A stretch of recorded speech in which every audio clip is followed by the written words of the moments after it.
സനോജ, കഴിഞ്ഞ ദിവസമായിരുന്നു കോട്ടയം മാണിക്കുന്നത്തായി കോൺഗ്രസ് നേതാവും മകനും ചേർന്ന് യുവാവിനെ കുത്തിക്കൊലപ്പെടുത്തുന്ന സാഹചര്യമുണ്ടായത്. എന്തായാലും ഇന്നിപ്പോൾ പ്രതി അഭിജിത്തിനെ കോടതിയിൽ ഹാജരാക്കും. Kottayam first class judicial magistrate കോടതിയിലാണ് പ്രതിയെ ഹാജരാക്കുക. എപ്പോഴാണ് ഹാജരാക്കുക? മറ്റു വിവരങ്ങളൊക്കെ എങ്ങനെയാണ് സനോജ്?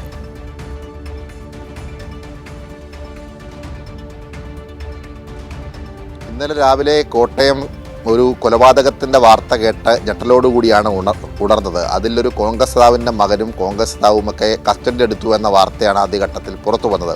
അതിൽ കോൺഗ്രസ് നേതാവിൻ്റെ മകൻ, അതായത് കോട്ടയത്തെ മുൻപ് ഒന്നിലേറെ തവണ നഗരസഭാ കൗൺസിലറായിരുന്ന അനിൽകുമാർ എന്ന് പറയപ്പെടുന്ന ടിറ്റോ എന്ന പേരിൽ അറിയപ്പെടുന്ന അനിൽകുമാർ, അദ്ദേഹത്തിൻ്റെ മകൻ അഭിജിത്ത്.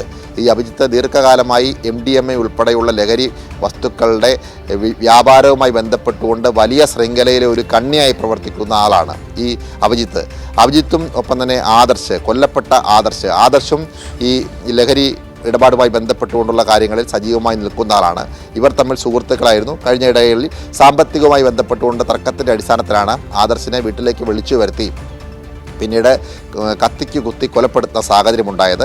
അങ്ങനെ കൊലപ്പെടുത്തുന്നതിനിടയിൽ ഈ ഓടിയെത്തിയ അനിൽകുമാർ, ഒപ്പം തന്നെ അനിൽകുമാറിൻ്റെ ഭാര്യ, ഇവരെയൊക്കെ ഇന്നലെ പോലീസ് കസ്റ്റഡിയിലെടുത്തു. അതിനുശേഷമാണ് അനിൽകുമാറിൻ്റെ വീടിൻ്റെ മുൻഭാഗത്ത് സ്ഥാപിച്ചിരുന്ന ഈ CCTV ദൃശ്യങ്ങളിൽ ഈ മകനും കൊല്ലപ്പെട്ട ആദർശ് തമ്മിൽ അങ്ങോട്ടും ഇങ്ങോട്ടും പരസ്പരം കയ്യേറ്റമുണ്ടാകുന്നു. ആ കയ്യേറ്റത്തിനൊടുവിൽ ഈ അഭിജിത്ത് ആദർശിനെ കത്തി കൊണ്ട് കുത്തി കൊലപ്പെടുത്തുന്ന സാഹചര്യമുണ്ടാകുന്നു. പിന്നെ ആ സമയത്ത് അനിൽകുമാറും അദ്ദേഹത്തിൻ്റെ ഭാര്യയും ഓടി വരുന്നു. ഇതൊക്കെ CCTV ദൃശ്യങ്ങളുണ്ട്.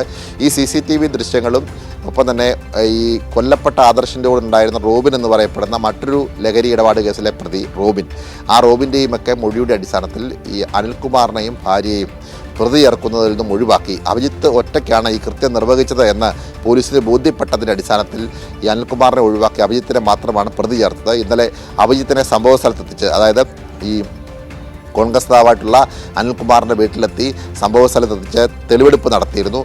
കുത്താൻ ഉപയോഗിച്ച കത്തി സംഭവ സ്ഥലത്തു നിന്നും കണ്ടെത്തിയിട്ടുണ്ട്. രക്തക്കറ ഉണ്ടായിരുന്ന വസ്ത്രങ്ങൾ കണ്ടെത്തിയിട്ടുണ്ട്. അങ്ങനെ അവിടെ നിന്നും തെളിവുകൾ ശേഖരിച്ചു. ആ തെളിവുകൾ ശേഖരിച്ചതിൻ്റെ അടിസ്ഥാനത്തിൽ ഇന്നലെ അറസ്റ്റ് രേഖപ്പെടുത്തി ചോദ്യം ചെയ്യൽ പൂർത്തിയാക്കിയതിനു ശേഷമാണ് ഇന്ന് അഭിജിത്തിനെ കോടതിയിൽ ഹാജരാക്കുക. ഈ കോടതിയിൽ ഹാജരാക്കുന്നതിനോടൊപ്പം തന്നെ കൊല്ലപ്പെട്ട ആദർശിൻ്റെ സംസ്കാരവും ഇന്ന് നടക്കും. പോസ്റ്റ്മോർട്ടം നടപടികൾ പൂർത്തിയാക്കിയതിനു ശേഷം മൃതദേഹം ഇന്നലെ വൈകുന്നേരത്തോടുകൂടി ബന്ധുമിത്രാദികൾക്ക് വിട്ടുകൊടുത്തിട്ടുണ്ട്.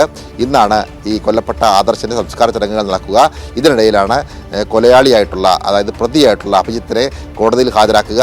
അഭിജിത്തും കൊല്ലപ്പെട്ട ആദർശുമൊക്കെ തന്നെ ഈ ലഹരി ഇടപാടുമായി ബന്ധപ്പെട്ടുകൊണ്ടുള്ള പ്രധാനപ്പെട്ട കണ്ണികളാണ് എന്ന കാര്യത്തിൽ യാതൊരു സംശയവുമില്ല. ഇവർക്കെതിരെ മുമ്പും നിരവധി കേസുകൾ ഉണ്ടായിട്ടുണ്ട്. ഇതുമായി ബന്ധപ്പെട്ടുകൊണ്ടുള്ള തർക്കങ്ങളും സാമ്പത്തിക ഇടപാടുകളുമൊക്കെ തന്നെയാണ് ഈ കൊലപാതകത്തിലേക്ക് വഴിവെച്ചിട്ടുള്ളത്.